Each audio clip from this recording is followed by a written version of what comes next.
Are you fishing in Borderlands 4 and getting can after can after can after can, and maybe you only have a couple of white and green items to show for it? Well, in this video, you could be swimming in legendaries, from the Slippy fish grenade to a random assortment of loot that you gather through your fishing adventures.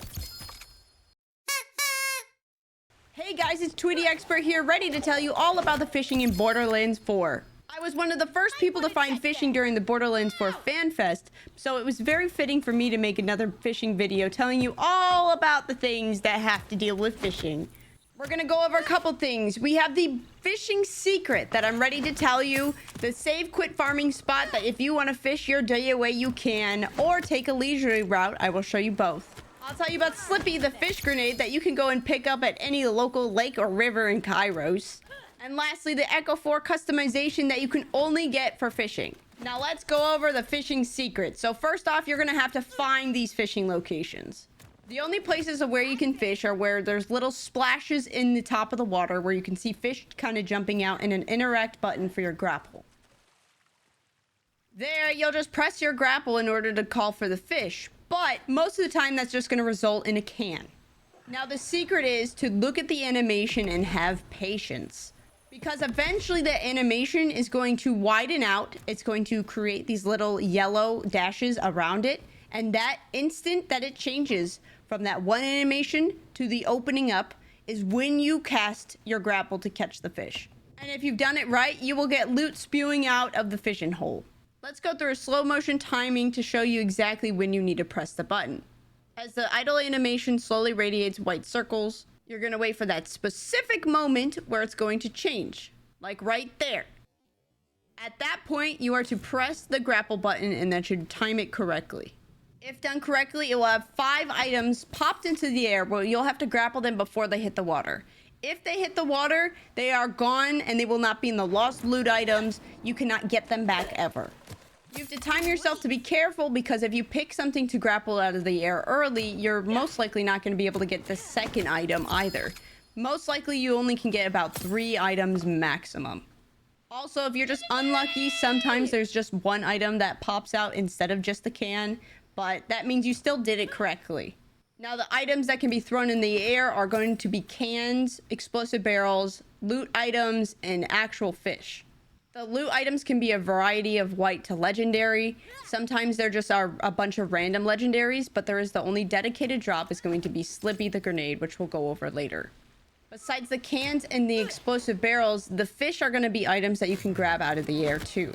Now, when you grapple these in, the fish will disappear and you don't have anything in your inventory. But these will count towards the mission to get the customization for Echo.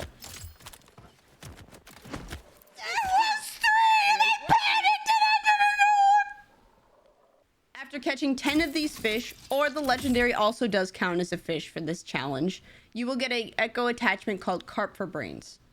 To see your progress for this customization, you're going to the world section of the challenge page and look for the specific challenge called Go Outside. There you can see you just need the 10 fish to get the customization, which I say is one of the coolest customization, because a lot of people don't know how to fish in this game, and now you are the one that knows, and you can show off all of this cool customization to all your friends too. There's more. Slippy is a fish grenade that deals a bunch of melee damage similar to the fish slap of previous games. As you initially throw the fish, it's going to spawn 2 fishes instead, and they're going to start just flailing around on land until they eventually go away and explode. Slippy is a pretty awesome grenade, and if you have a lot of melee damage, it can be very helpful, and just an overall strong, powerful grenade that you can get at the very beginning. As seen here, it decimates a lot of psychos. It does a lot of damage. Also be wary, because it does do self-damage, so don't try to step under the flailing fish above your head. But it's okay, because it's very worth it when you get to throw fish at your enemies. Now you might ask yourself, how do I farm for this a little bit better than just randomly stumbling around? Well, if you don't mind save quitting, near the Fade Lands at the bottom right, there's a really good pond that is a great place to farm for some fish. For example, if you want to save quit farm, you're going to go into the pond, look for a fishing spot. If there are any, you fish them, or if they're not, you're going to save quit out. There, from the main menu, you're going to continue into the character, past the warp screen animation, go a little bit forward, and check for fishing spots once again, and the process continues. But if you're in it for more of the fishing adventure, you can spawn at the Deep 7 silo and follow the river all the way south. There's a lot of fishing points on the way down. After that, you can go to the stockroom silo, go around the lake, and then follow the river west and down the coast south. You're going to get the fastest results with the save quitting method with the pond because there's almost always a fishing spot there. You just have to kind of wait about 5 seconds after you spawn in because they're still loading in as you get loaded in as a character too. The only issues I've had with this is that when you're in a co-op game, the second person that joined on the host is going to have major ping problems that doesn't really realize exactly when you're pressing it. So it may think you're a lot more delayed than you probably actually are. A fun fact for co-op is that all the loot scales to the host world. So if the host is level 30 and somebody joins in at level 5, the level 5 is only going to get level 30 gear from the fishing spots. Also, the loot that comes out of the fishing holes are not instants for every single player. Whatever comes out of the fishing holes is the only copy of that loot. Also, shout out to my community and especially Delvin for helping me find all the fishing information that we possibly can. Hopefully in the future, when we find some more fishing fun facts, we can get that to you ASAP. Well, I hope you learned a lot about fishing from me. Now go fishing and go catch some biggins. And as always, tweet tweet.